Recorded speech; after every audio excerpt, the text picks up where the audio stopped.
ఆంధ్రప్రదేశ్ రాష్ట్రంలో చిల్లీస్ ఎక్కువ, మిరప ఎక్కువ పండిస్తారు. 50% దేశంలో ప్రొడక్షన్ అంతా కూడా ఆంధ్రప్రదేశ్లో వస్తుంది. ఈ సంవత్సరం 12 లక్షల మెట్రిక్ టన్నులు ప్రొక్యూర్ చేయాలి. ఇప్పటికే 4 లక్షల మెట్రిక్ టన్నులు మార్కెట్కి వచ్చింది. అయితే ఈరోజు ఈ పంట వేసేవాళ్ళు 4 లక్షల దగ్గర 5 లక్షల ఎకరాలు ఈ పంట వేస్తున్నారు. ఈ సంవత్సరం ఎప్పుడూ లేనంత రేట్లు పడిపోయే పరిస్థితి వచ్చింది. పోయిన సంవత్సరం ఇంటర్నేషనల్ మార్కెట్లు కూడా బాగుండడం, దానివల్ల రైతులకు కూడా కొంతవరకు ధర వచ్చింది.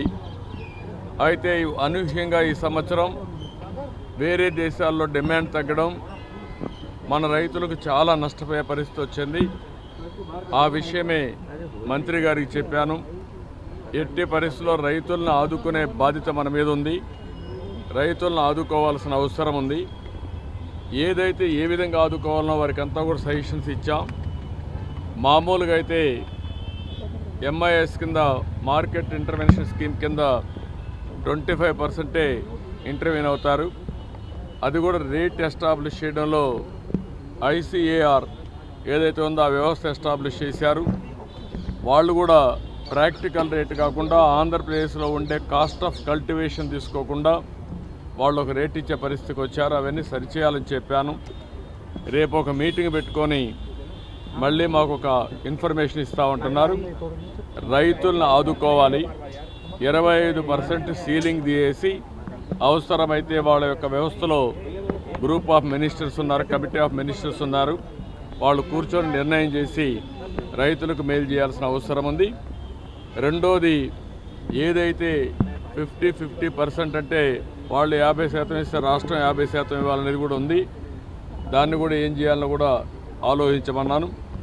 ఏదేమైనా రాష్ట్రంలో ఉండే రైతులకు న్యాయం చేయాల్సిన బాధ్యత ఉంది. అందులో కూడా ఇప్పటికే కొంత మార్కెట్కి వచ్చింది, కొంతమంది నష్టపోయారు, ఇంకా కొంత మార్కెట్లోకి వస్తూ ఉంది. దీనిపైన ఎక్స్పోర్ట్స్ ఎందుకు తగ్గాయి, ఎక్స్పోర్ట్స్ని ఏ విధంగా స్టెబిలైజ్ చేయగలుగుతాం, రేపు ఇక్కడుండే కామర్స్ డిపార్ట్మెంట్ని, అదే మరి అగ్రికల్చర్ డిపార్ట్మెంట్, మినిస్ట్రీస్ అన్నీ కూర్చొని మాట్లాడి ఈ యొక్క ఎక్స్పోర్ట్స్ని కూడా ఎట్లా ప్రమోట్ చేయాలని కూడా వర్కౌట్ చేస్తామని చెప్పి హామీ ఇచ్చారు. అల్టిమేట్గా ఒక హోలిస్టిక్ అప్రోచ్ 25% నుంచి ఇంకా పెంచడం,